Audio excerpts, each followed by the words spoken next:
Okay. And we're live. Oh my goodness. So Hi, we're late. everybody. I Hi, had Cara. technical glitches. It was my fault. My glitches. We just had a little bit of technical difficulty. So sorry about that. And let's see, I think it does show that we are streaming everywhere. Um, Awesome.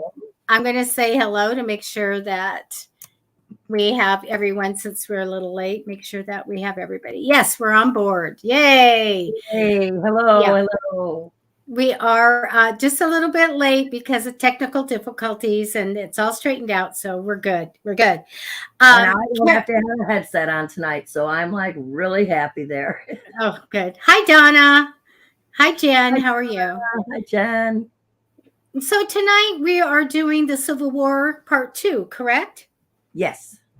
All right. And I got lots of photos. So we'll just let me know what kind of photo you want, and I will put it up. Hi, Belinda. I'm so excited for us, Cara, to be doing the ghost stories and the podcast and everything. Everything's coming together. Next week, we're going to be doing something that I can't wait for, and that's American Mansions, Haunted American Mansions, right? Mm-hmm. So, and that's going to be fun. That night. Yes, we do. We do have a special guest coming on next Saturday. So, what the podcast is about is that we are talking about ghost stories from all over America. And we've done Chicago, and we're doing the Civil War right now. And we'll be doing some American haunted mansions. It's going to just be I just love ghost stories. And also, this is extended to everyone. If you're interested in telling your ghost story and coming on either audio or video, just private message me at psychicfixes@gmail and we'll make that happen. So, yes. So anyway, tonight. We're so glad to have you here. So this is a show that is not readings, but we will be doing ghost stories, and that's our Saturday Ghost Stories show. So thank you guys for coming. And Cara, do you have any picture you want me to put up, or where are we going to start in the stories? Well, we are starting with Fort Sumter, so I thought that the picture of the one soldier just by himself, I thought that was kind of a neat. Especially since we're going to be talking now, this is not actually the picture of Daniel Howe, but you can imagine a young man in the military and seeing him, seeing the outfits. Oh, wow. Okay. Yeah, it's very interesting, especially, and the Civil War has so much grief and sorrow. So, but we are starting with Fort Sumter tonight, and everybody knows where Fort Sumter is. And it was a fort that they built on the peninsula in 1829. But by 1861, they were still not quite finished with some of the armory. And that's how the Union, when the Civil War started that day, that's how the Union lost Fort Sumter, and the first shot was fired. P.T. Beauregard, who was one of the commanders, demanded that the Union soldiers evacuate Fort Sumter in early summer of 1861. And at first, the Union would not, they would not relinquish it. And finally, they decided it was best to leave the fort. And they were told, to leave. They asked for one request, and that was to do a 100-gun salute to the, to the American flag, the Union flag, one last time. And unfortunately, there was a soldier there who stood at attention, saluting his flag. And while they were in the middle of the 100 gun salute, the 47th, and they knew it was the 47th, misfired and shot and killed him on sight. Oh man. It was devastating. But his ghost started walking around Fort Sumter before the Civil War even ended. They started, Confederate soldiers saw a Union soldier walking the grounds of Fort Sumter late at night. And Oh, wow. yeah, and some reported moans, some reported, seeing him like stagger. Um, and there's been a lot of things like that. And over the years, some of the things have become more prevalent, like the smell of gunpowder is really extreme, especially in the evenings, and seeing smoke coming from the fort. It's quite astonishing. I mean, you can actually see the smoke. Sounds Uh, like it's pretty haunted. it is, and there's a strange thing about the Union flag that flew that day that was taken down when the Union soldiers left. Some people say that that flag you could see almost like an imprint of a man's face on it. Oh my gosh. Yeah, Yeah.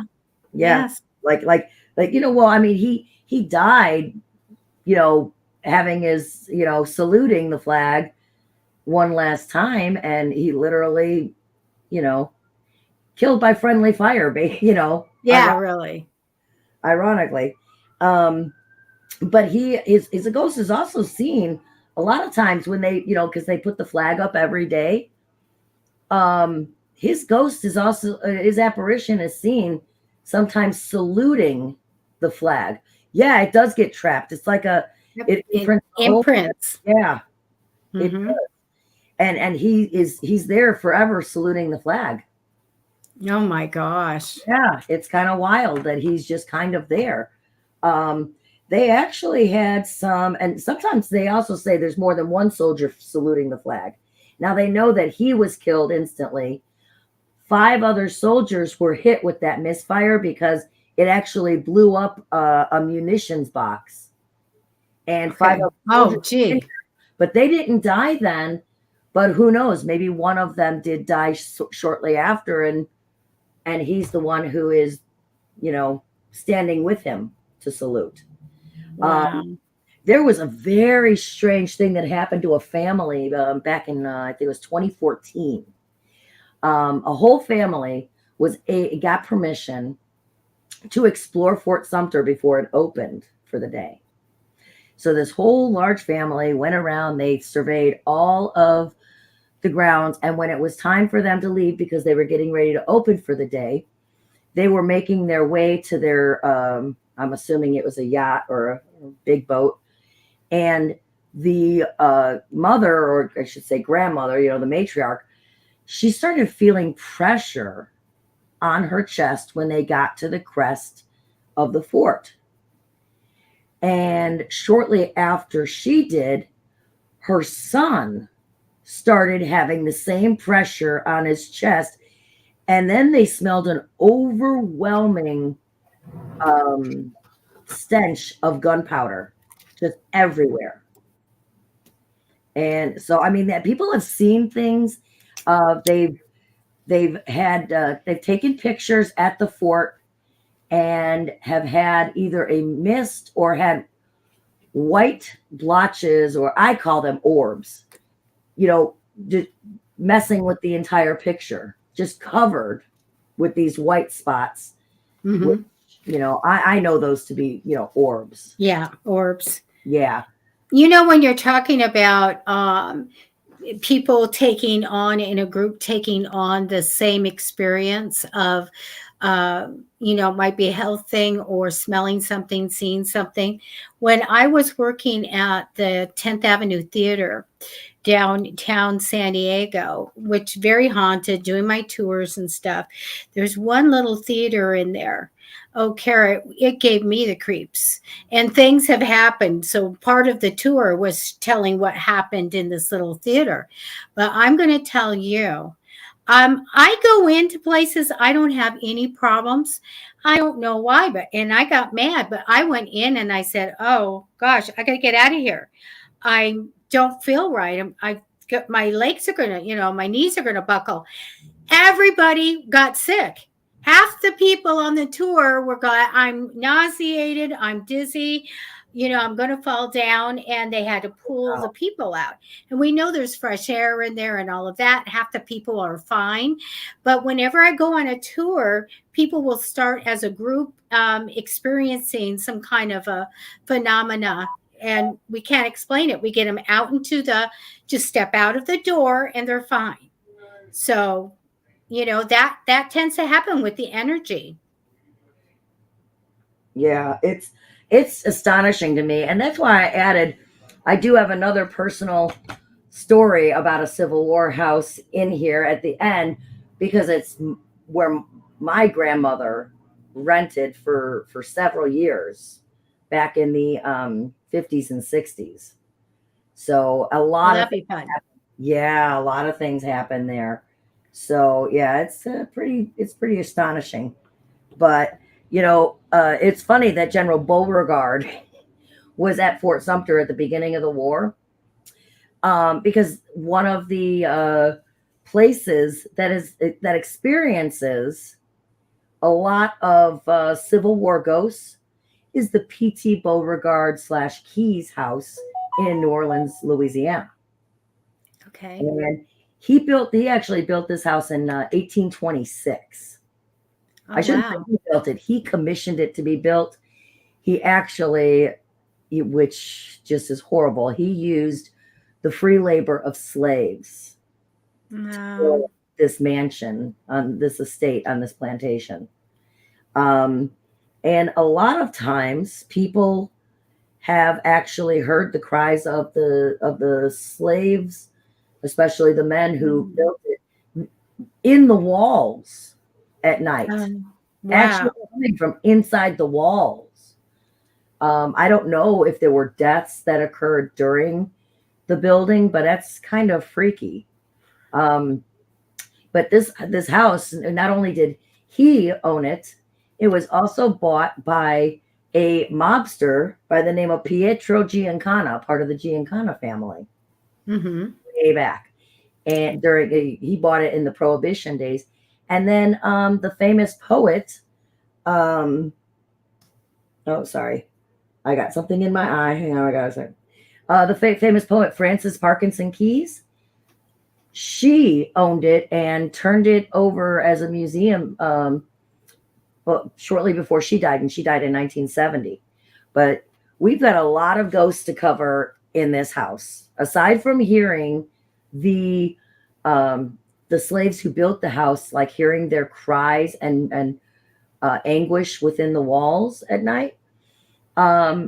P.T. Beauregard hangs out, walking the halls, um, preparing for battle, literally, like he's reliving his battles. And people have seen a bunch of soldiers in Civil War regalia, and they've heard cannons, they've heard gunfire, they have heard uh, battle plans and skirmishes and all kinds of things at this house. Everything seems to take place later in the evening, but it seems like he's destined to relive his Civil War battles at his own home. Oh my gosh. Yeah, and he didn't even live That'd be there cool. that long. Now they do, it's still standing and they have tours or Yes, something like that? it is a museum and it has tours, and you can actually go. They may even, I'm not sure if they still do, but they did have ghost tours at one time, because they have the ghost tours through the French Quarter and in New Orleans and things. Wow, it's amazing. I Yeah. want to comment. I want to say hi to Billy and also Jen. Jen, you could be on the show. Look at all these things that you know. I love it. Yeah, that would be a fun guest to have. Now, going with the theme of all these ghosts, they have had full apparitions. We're not just talking about a mist or anything. Full apparitions of these soldiers. There have been complete sounds of a cannon firing and the smell of gunfire, of gunpowder, and then you hear the rat, over and over, of the popping of the guns and rifles from back then. Um, and I mean, I think I'd be more scared to hear the whales at night. That would scare me like so much. Yeah. But It would none of it would scare me. I would be, I'd have all my ghost equipment and recordings and all of that. But because I really enjoy that paranormal activity a lot. And but I think that for the average person, the wailing and the crying and all of that would be, disturbing. I think the crying and the wailing would get to me, and I think it would just, I don't know if it would make me scared, but I think I'd be terrified to know or to feel the pain with the Right. way I'm like where I'm so empathetic with things. Yes. It would bother me. That would be a tremendous, overwhelming feeling to deal with. Right. Empaths have a hard time going to museums and cemeteries and things like that. I Yeah. just, I don't have that. And I always say that this is good because I can go in and just do whatever I need to do. And I'm not worried about it. And I don't take that on. But it's, it's got to tug at the heart a little bit hearing the suffering. I think so. Now, once the house was bought by the gangster, Pietro Giancana, Mm-hmm. he moved his family there and they were living there, but he was um, encroaching on the turf of other mobsters down there during Prohibition. So a gangster war was about to start. So he decided that he would invite three top officials in the mobster families down there to his home for dinner, where he and his son proceeded to ambush them, and they killed them with their own weapons. Oh, gee. Those three ghosts are seen and heard in that house. Oh, my gosh. Yeah, the ghosts of the three mobsters. They killed them right in the dining room as they sat. Oh my gosh. Yeah. The thing is, it's such a house with such a long history through time that imagine a lot of people just even died peacefully of natural causes, murdered, and then you've got the Civil War people walking through, and then you have some mobsters. Oh my gosh. Yeah. And it's amazing too, because it seems like tragedy just befell everyone who lived there, or at least entrapped, like they're ghosts or something. Frances Parkinson Keyes, when she turned it over to the state as a museum, and I think she passed away, I think in 1970. Mm-hmm. Her ghost started wandering the halls because she had meticulously restored this house to its former glory. And she still wanders the halls checking on her home. Oh my gosh. Yeah. But I don't know about you, but I kind of like, where's heaven? Where's the tunnel? Come on. I think it's because she spent so much of her later years of her life repairing it and just restoring it that she, that happened. But there's an interesting thing. There's a mysterious entity that is said to be in the house, and it is actually something that they say is an evil entity.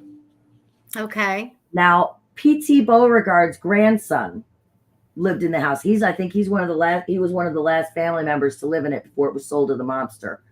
And he said there was something so evil it made him lose his mind. One night, he was seen, and by the way, this guy, Paul, who was P.T. Beauregard's grandson, he was a famous world-renowned chess champ. I mean, he was not some, Looney Tunes or anything. He was a upstanding citizen, everything.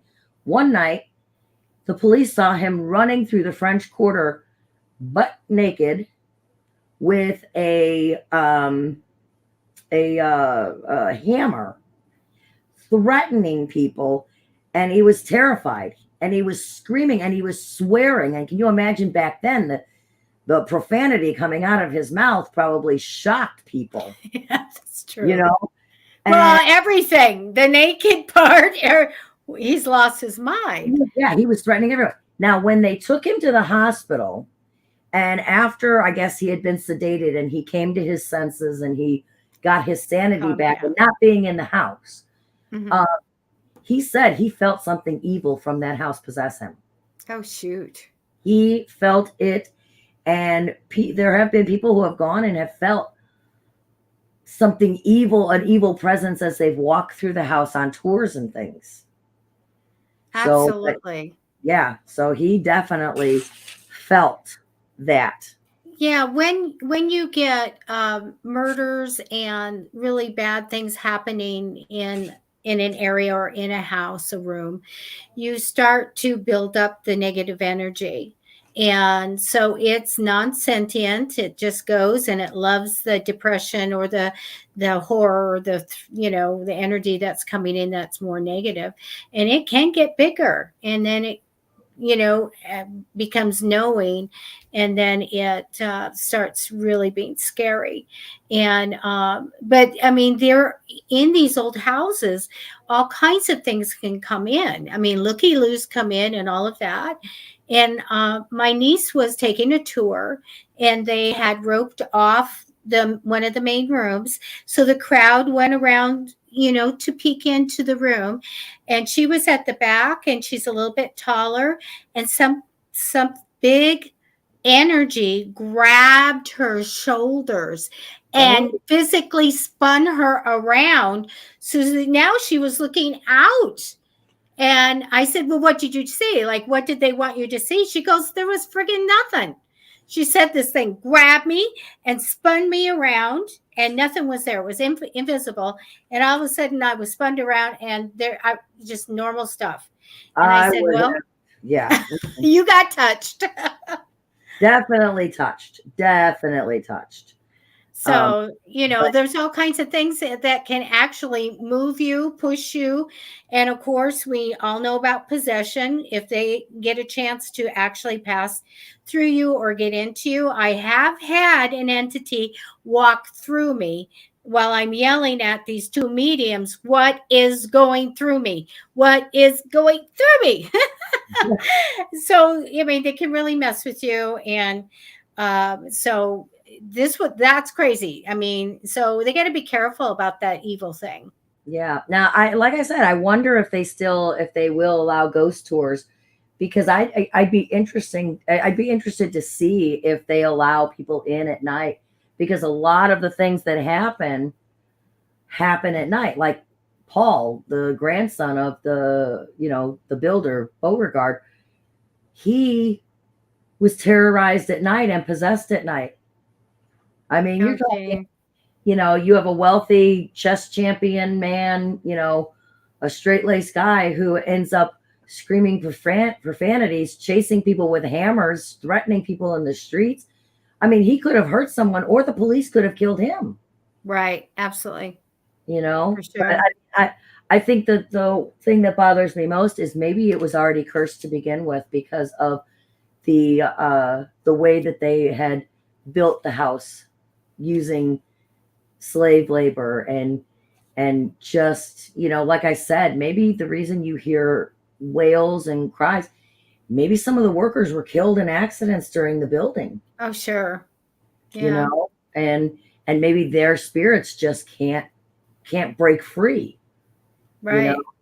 When you have, it's not like there's like, okay, here's one entity, one ghost. You have so much energy in there, and it's just going to build up. And if something even comes through, it might get trapped in there. And so there's so many things happening in there. As far as ghost tours, a lot of museums will allow it, but a lot of them don't want anything broken, so they won't. yeah. Just depends. I've gotten one of the most haunted places, and we'll tell it when we talk about California. Oh, I yeah. was just knew somebody that knew somebody, and the docents took me in by myself. And then I had a medium waiting outside, and I described all the ghosts, where they were, what they looked like, who they were, and where they were located in the building. And when I went out, the other medium went in with the docent, and she told them saw the same ghost in the same places. And I said, well, it should be that way. But we got to tour it, but that they do not give ghost tours. So it would be really fun, but it would be a little dangerous. We'd have to go in with protection and a lot of, Oh, stuff. oh yeah. Oh, there. Hi, Billy Bob, and hi, Brenda. And Billy Bob's got a question for us. Okay, let me bring that up. I don't know if I would necessarily say that a spirit followed me home, but I did feel something in my car when I was younger and we were out ghost busting. You know, it was a favorite pastime of some of my friends and I. I felt something in my car after I dropped everybody off when I was driving home. Oh my gosh. I didn't feel it once I got in my house, but I will say that the weird thing, I had a 63 Catalina and the radio was an old AM radio. So I only got a few stations, you know.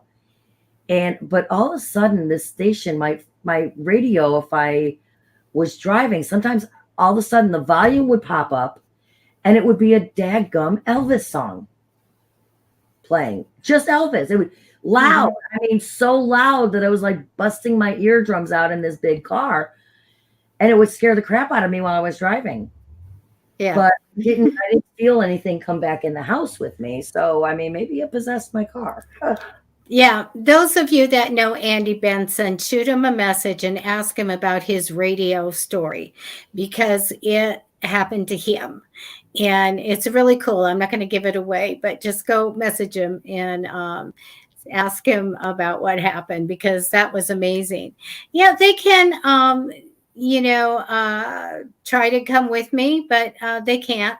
And if anybody needs to know how to have them not go with you, just send me a private message, psychicfixes@gmail.com, because I will tell you, I wrote it out. There is a thing that you say. Most spirits, you tell them it's not going to happen, no way, or whatever.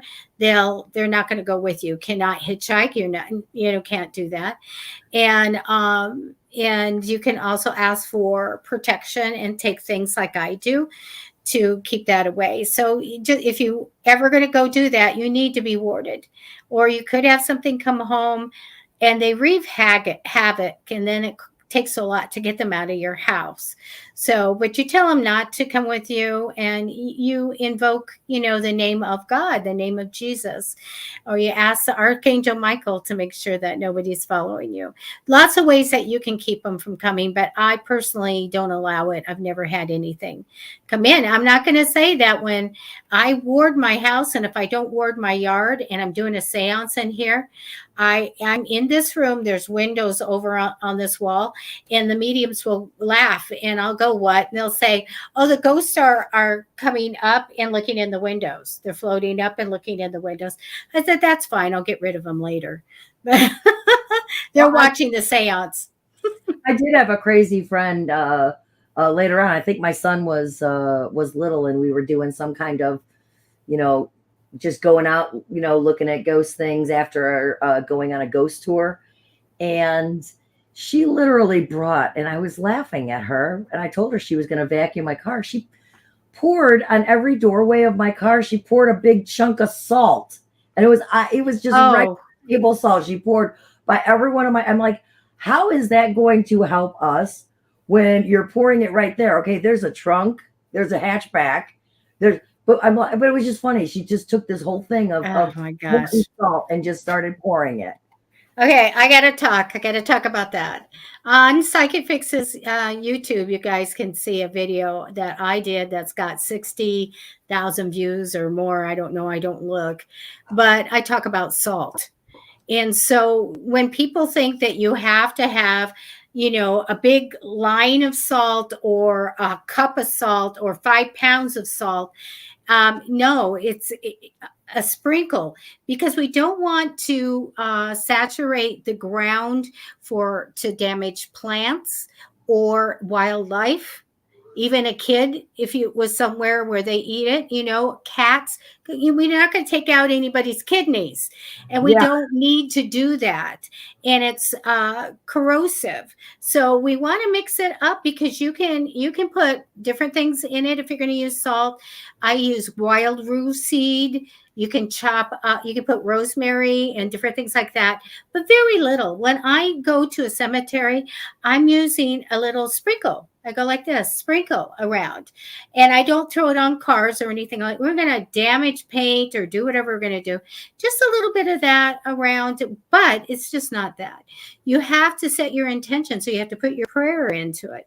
Who is going to ward this while you are out, looking for ghosts? And you use that person for protection, and you just a little sprinkle, and you don't need to have a lot. When I tell people to put salt around, and you don't do it if you have kids or pets, you just don't do that. And then they'll think, Cara, the big container of salt, okay, I'm gonna, and I go, no, It's we a have to. sprinkle. Yeah, we need to open our minds to, we don't need much, because it's the intention that you're putting into the energy more than it is the salt. Okay. Oh, And so just a little sprinkle, and say your prayers around things, and you're good. But, God bless her. She was trying to keep everybody safe. she was, I'll tell you. Yes. But That's funny, though.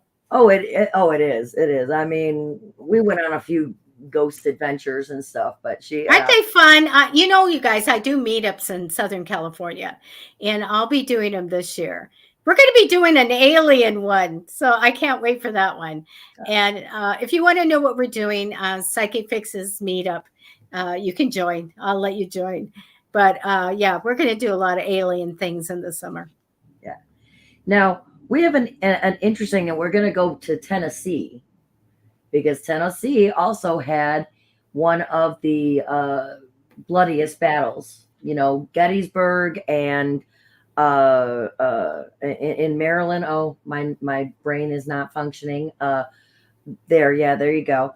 And Shiloh, Tennessee, were the three bloodiest battles of the Civil War. Thousands were killed on the battlefield, and yeah, there. I mean, literally, if you look, you see the tents there. All the way across, you're going to see the enemy tents. That's how close they slept to each other. Oh, I did not know that. They were literally probably 3 or 4 football fields away from each other, their encampments. And they slept. That's insane. I had no idea.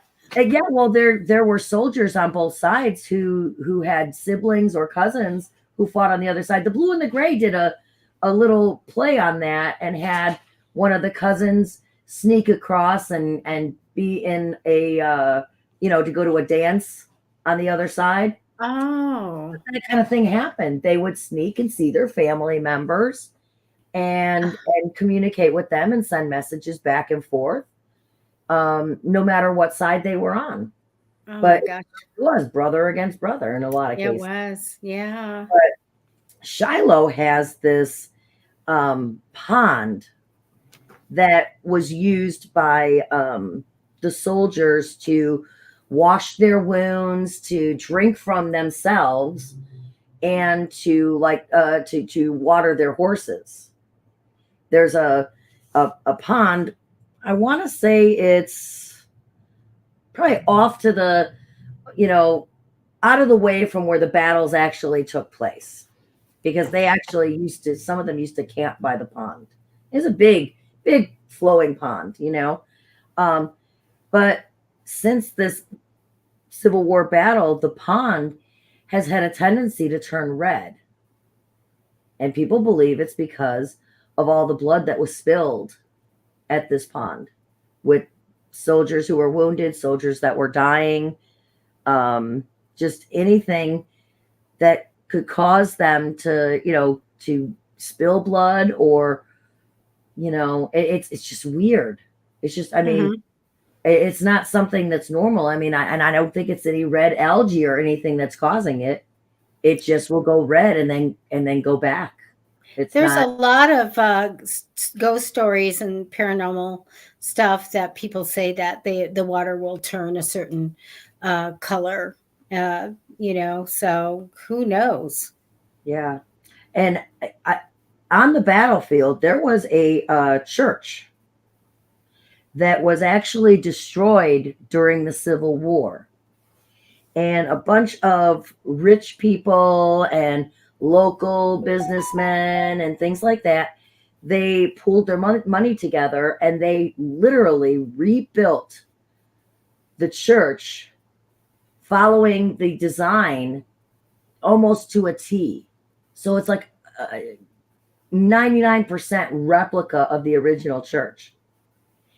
And it's got its pulpit, but it has a big fireplace in it, and it's got these beautiful pews that they use from the wood from the battlefield, from the trees surrounding the battlefield. So that probably lends something too. If a soldier died up against a tree, and their blood, who knows, they could be attached to that wood from that tree. But there are ghostly mists and orbs that are captured on film when people are taking pictures of the pulpit or the fireplace, or even taking pictures of the pews, and they will show a mist or orbs in the pictures. Mm-hmm. So there's I wonder how many actually could have died in that building before it was destroyed too. Did they? Oh, true. Did they use it as a safe haven to check their wounded, or perform surgery or something, because I don't know if it was ever clear. I don't know if it was burned down or if it was actually destroyed during a battle by cannon fire. I'm not sure, but putting an exact replica in the exact spot in the Shiloh National Park is going to give you some serious ghost energy. It's going to give you that energy. Wow. Yeah. I think so, because that ghosts tend to stay with the property a lot. If something really bad happened there and they built there, then they're still there, and they might see a building and think, oh, here we go, let's go in here. So, people, there are very haunted places, but every place can be haunted. Yeah. Well, Shiloh has a lot of the things that you would associate with a battleground. It's got voices are heard, cries and moans, footsteps are a big thing, and gunshots. But the strangest thing is drumming. Now, there was an 11-year-old boy named Johnny Clem who was a drummer for the Union Army. He survived the Battle of Shiloh, and he went on to have a long and illustrious military career until he retired in 1915. But when he died, he was buried at Arlington Cemetery. But apparently his ghost has begun to play cadence on the battlefield for the Union soldiers. His drumming has come back since he passed I'm not sure how long he passed after he retired, but he's come back and he's drumming. I mean, there were other drummers, but none, that were young, but he was the youngest there.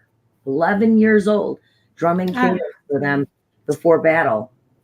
Wow. Yeah. I mean, it was weird how they fought.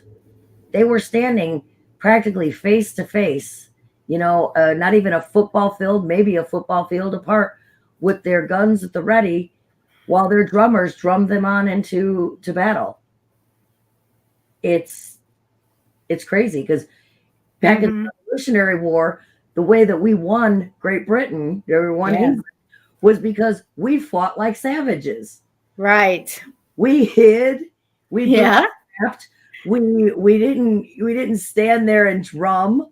We were just, crazy. Yep.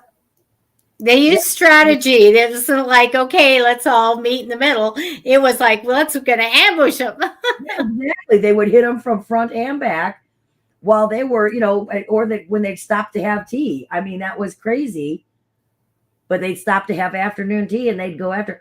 But somehow, by the time the Civil War happened, they went back to this whole drumming and cadence and marching. Yeah. It's like, no, No. that's not how you. That's not, if you're gonna fight, you need to fight. But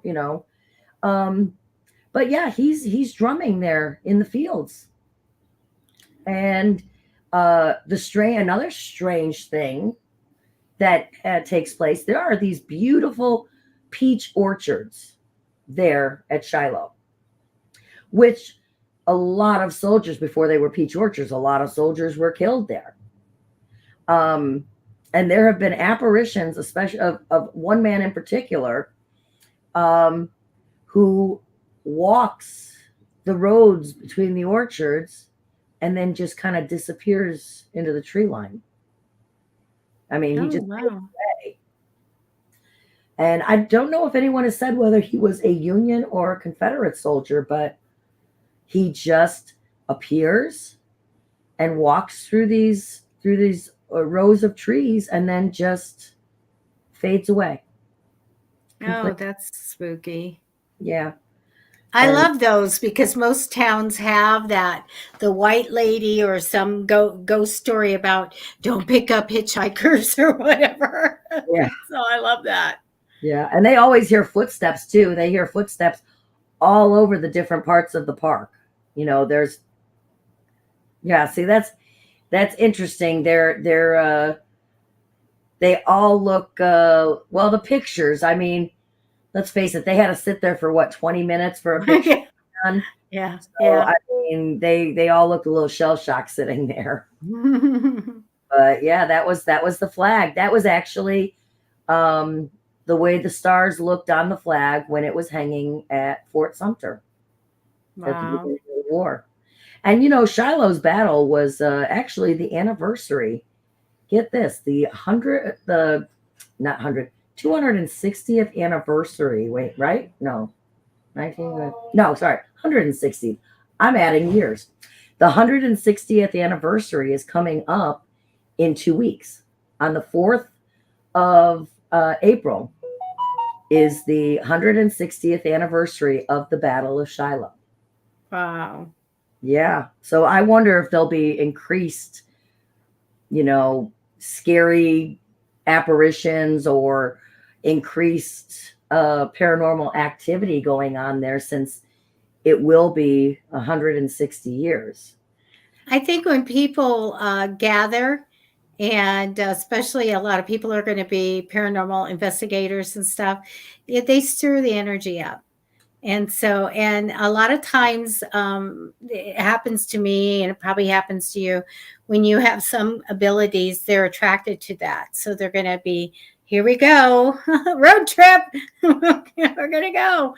And, and they gather, and then they get more energy. The more energy around, the more things can happen, you guys, because it lifts it up to a certain vibration, and then there's more paranormal activity. So I would think so, Cara. I would think stuff's going to happen. It's going to be really good. Yeah. I mean, and a lot of soldiers die. See how they're just all kind of grouped in these pictures, and look at those giant guns. I mean, I have one. I have a musket, and it's dated. So I go, well, there we go.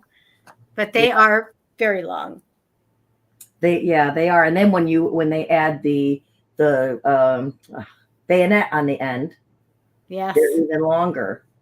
But I would be, I mean, I'm really technically not that far from Shiloh.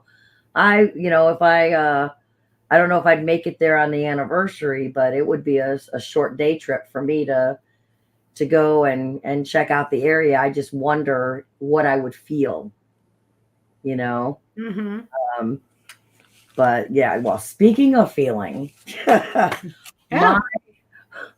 my grandmother, and I don't know how she came upon this house, but my grandmother and one of my step grandfathers found a house to rent that was a Civil War era house, big white house with 3 stories, fireplaces, all over the place. Um, it was a grand, home, and they decided to rent it. And there was some furniture that was left in the house that they could not remove from the house. They were told, they had specific instructions: this furniture can't be removed from the house.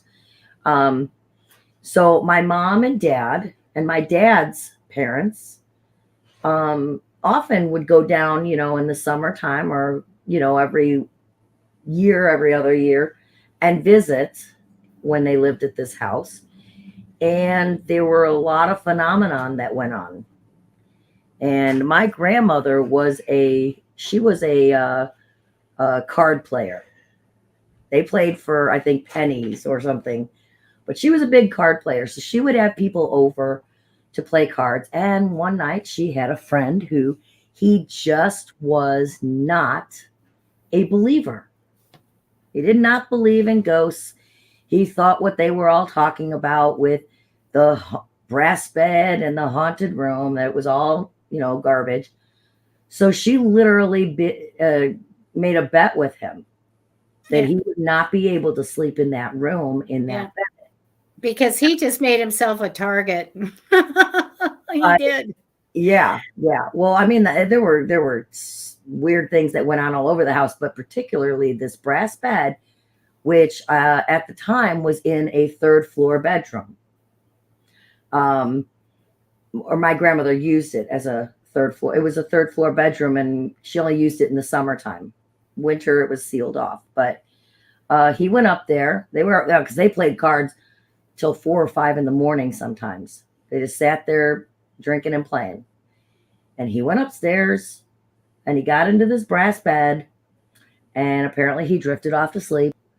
And maybe an hour or so later, he came tearing down 3 flights of stairs. Didn't stop to say anything to them. He just, out the door he went. Would not come back to my grandmother's house again. Just wouldn't. And, I find it ironic that he wouldn't, but he wouldn't come back. Well, what kinds of things happen in that room? The brass bed, I think, from what I gather, they're not sure, but an old lady may have died in this bed. One of the matriarchs of this family that owned it. Now, this family can't even sell this house. It's in the will that this house has to go and stay in the family until the last one of the bloodline is gone. It literally. Okay. So, but this woman, you're sleeping in this bed, and you feel tugging on you, and you see a woman coming, you feel the push and the, tugging, the scratch marks. She comes, and she's got these bony fingers, an apparition of bony fingers, and she's telling you to get out of her bed. Get out of her bed. I can't make a cackling sound, but it sounds like she's cackling, but she's very angry that someone is in that bed. So that is what he experienced. And my grandmother warned him. She told him my grandmother wouldn't sleep up in that room. Now, my parents did sleep in the 3rd floor bedroom, but I don't think it was on the brass bed. Or maybe it was the 2nd floor and it was the brass bed. All I know is that my mother had a very difficult time sleeping in one of the rooms that they had stayed in on one of their visits. She kept getting woke up and didn't know why. She didn't see anything. I don't think she felt like she was touched or anything, but something kept waking her up. My dad snored through everything. Right. But my mother she felt something. And then there was something strange that happened. That 3rd floor, like I said, my grandmother would, eventually she just blocked off the 3rd floor altogether. She wasn't going to heat it. She wasn't going to use this room. They dismantled that brass bed, and she just used that room for storage. So she didn't bother. I mean, my grandmother would clean every other floor that they used. She didn't bother cleaning the stairs going to the third floor. She wasn't going to sit there and mop all those stairs. And so dust would built up.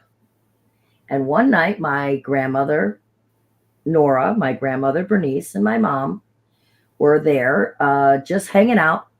My Grandpa George, my Grandpa Morris, and my dad had gone out somewhere to do something. And I don't know if I think it might have been shopping or they might have been picking up something. I'm not sure. But it started raining really bad, a really bad thunderstorm. And then my mom and my two grandmothers heard clomp, clomp, clomp, clomp going up to the third floor. And when they went up to investigate, which took a while because they were all chicken, but the three of them decided they were going to go up and look. And they looked on the stairs and the third floor landing, and there were wet boot or large shoe imprints going up, and they ended at the door. So they thought, oh my God, someone broke into the house. Someone's in that third floor room. You know, they're like panicked. And of course, my mom had, I think, she had three kids at the time. So she had a baby and two toddlers. And so they went and they waited for the, as my grandmother would say, the men folk to get home. And they told them what happened. And they were laughing at them and everything and thought it was just hysterical. So the three of them trudged up the stairs to the third floor, and the shoes, you know, they could see in the dust, wet shoe prints. So they went up there and they thought someone had just broken in, and they went to go unlock the door, and the door was locked. They had to go and get the key from my grandmother because the key was down in a drawer in her dining room, in one of her little niches. And they went up and they searched in there, and there were no other footprints in the dust in that room. The footprints literally ended at that door. Wow. No footprints coming back down. Nothing. Oh my gosh. Yeah. I love those things because I love, paranormal stuff when it happens in the house, in my house. And I've had tons of it. But just the other day, I was in the kitchen, which is it just kind of goes right into a family room. And so I heard my husband get into his recliner and rock. And so I turned around and I didn't see my husband's head. And I was like, I see it rocking, and I go around and nobody's in it. And I'm like, okay, whatever. But I mean, I actually heard him get into the rocker and rock. And then I'm like seeing it rock. But, my husband's very tall. So where's the head? There was like nothing was there. But let me talk to you about beds, because I have a friend who got a great video. He goes to this inn in California, and it's very, very haunted. We're going to have him on the show. Okay, we're going to have him on the show. Oh, awesome. He has EVPs, he has photos, but he took a video. His son and him were sleeping in this room that's pretty haunted. And I wouldn't sleep. I'm going to be up. If I'm paying the money, I'm going to be up all day with my equipment, taking pictures and stuff.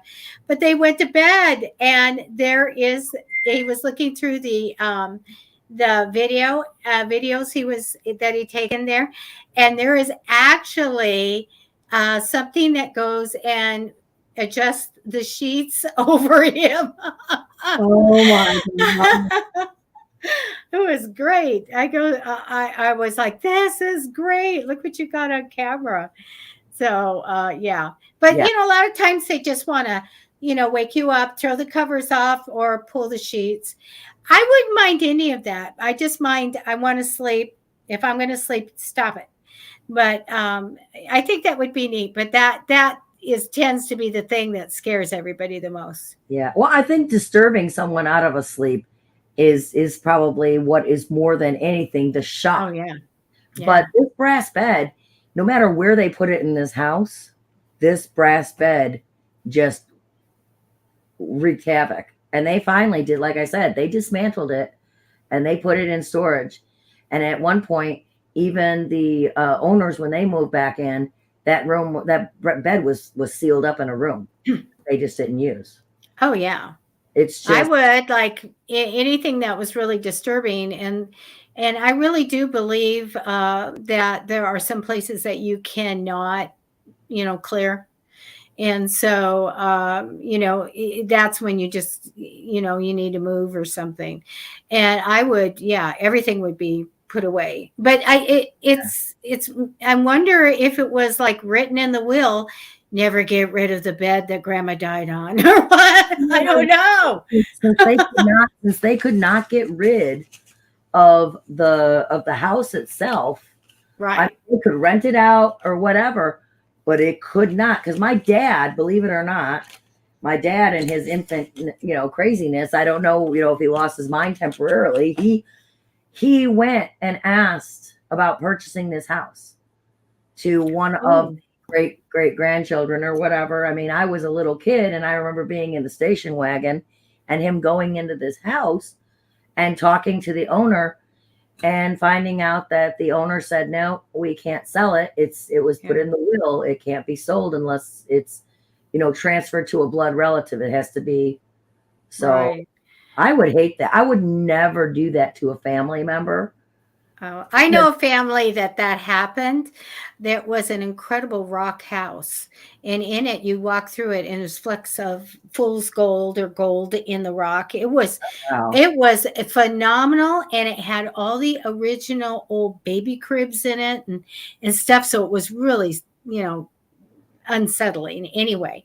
And so the family could never. It's going to be like given to, you know the town or whatever if they would try to uh, sell it. But it's in a trust and everybody can use it, for summer. It's in a really neat place, but it's a very unusual house.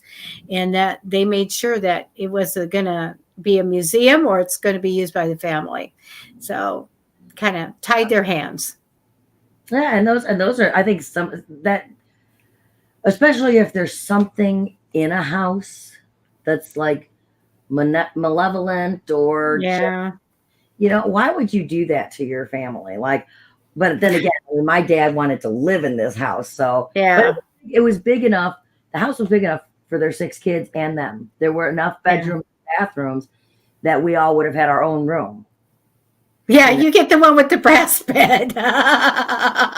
Yeah, my sister and I would have been sleeping in that thing together. Yeah, no. No, But no.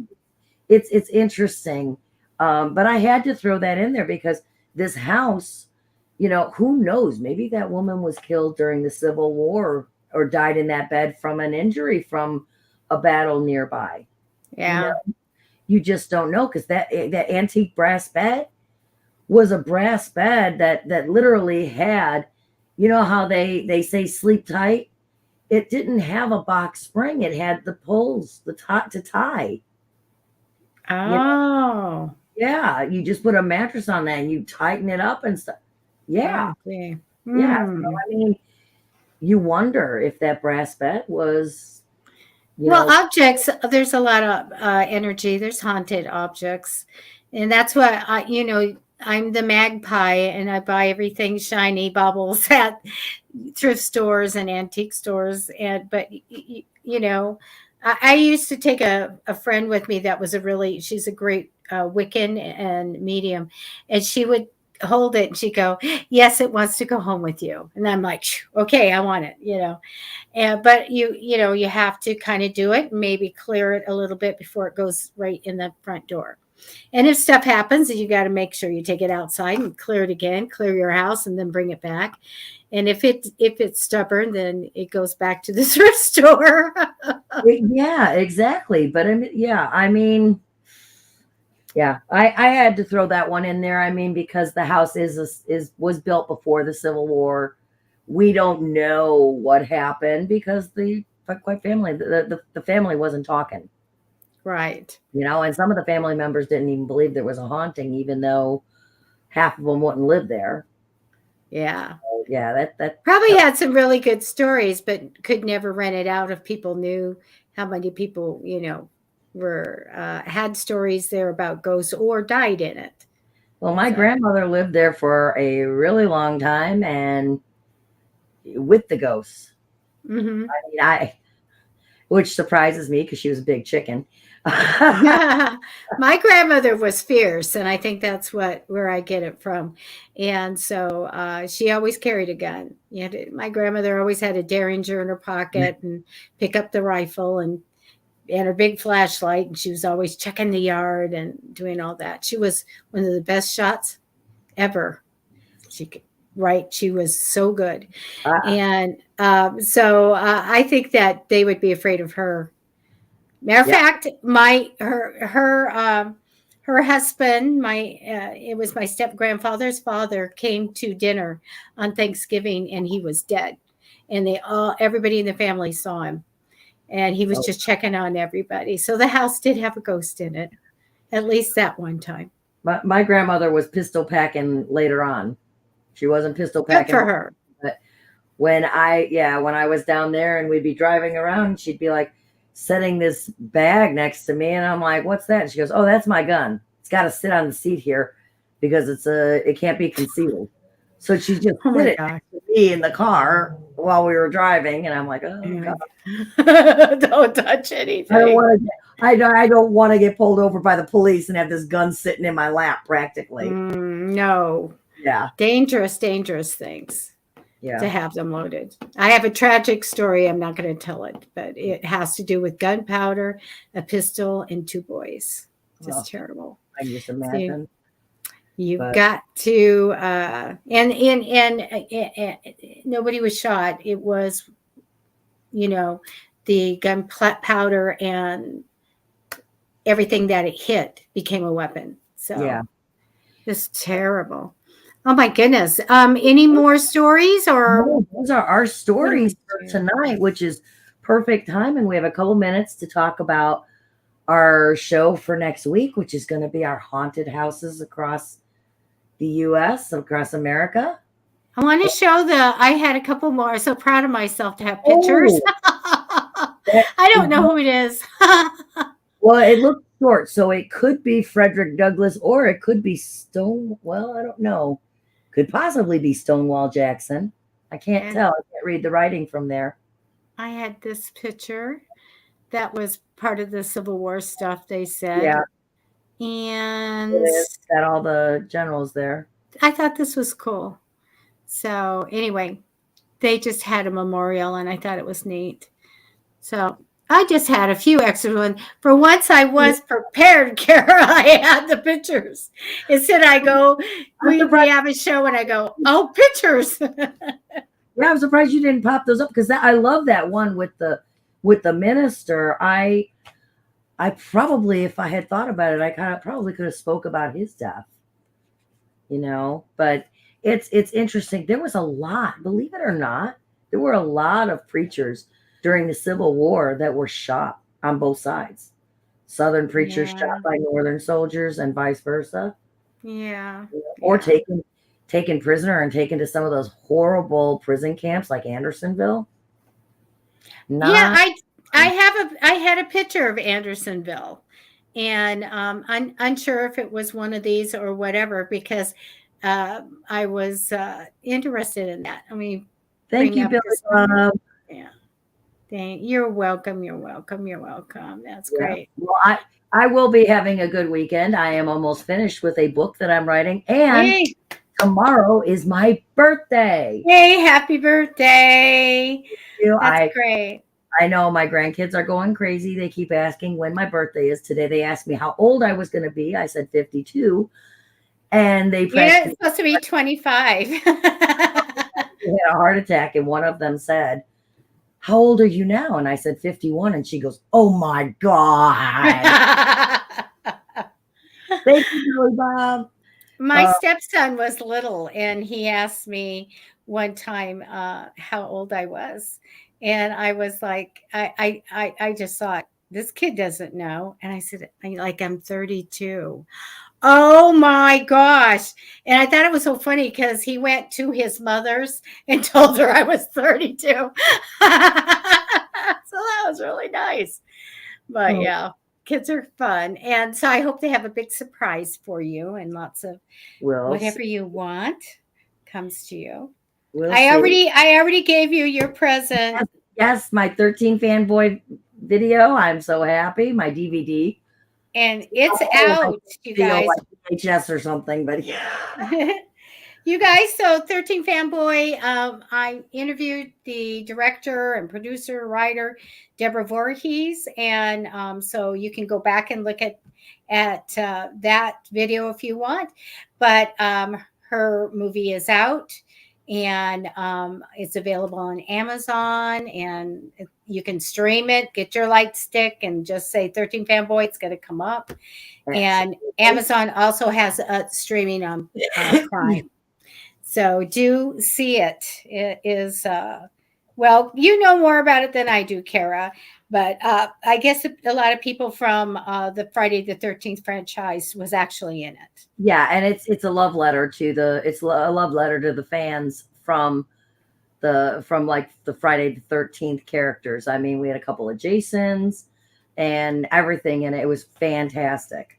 Yeah. But So yeah, do see it. So next week you can catch us doing Haunted Houses of America. yes. And I can't wait. I can't wait. And I'm going to gather all the photos and we'll tell you some of the scary stuff. I happen to have one where I live, and it's a registered haunted house. It's a real one. And so I'm going to tell you guys about that. So finally, I'll be able to have a story. And we do have a guest coming on who will also be telling a story. It's going to be fun, you guys. You've got to be here Yeah. because we'll talk about the mansions and the ghosts and true stories that we were involved in. It's going to be great. Is be part one because I mean there are just too many not to have more than one show. That might be like Chicago. It might be a 3-parter with oh yeah, with all the yes. Yes. All right, so we're going to say good night and thank you guys for watching. And please, let people know about our little podcast here. We're just getting started, and we're so glad we're growing and getting followers. So do subscribe and do like and follow everything. So on Facebook, and we should start putting the link, is Cara, is it Cara and Debbie, Ghost Stories with Cara and Debbie, right? I'll get it right. I'll remember. And so if you put that in, you can see what we're doing and see all our past shows as well. Right. All right. You can see all the other stuff on there, the for tips or anything if you want. It's not necessarily necessary, but it's appreciated. Yes, and I wrote that in there, you guys. So you guys, in the description is tips for Cara's storytelling, because she puts a lot of effort into her knowledge and doing the show. And I just think it's so interesting. So really good one next Saturday. So don't forget, follow us so that you will get notification. All right, everybody. Good night. Good night.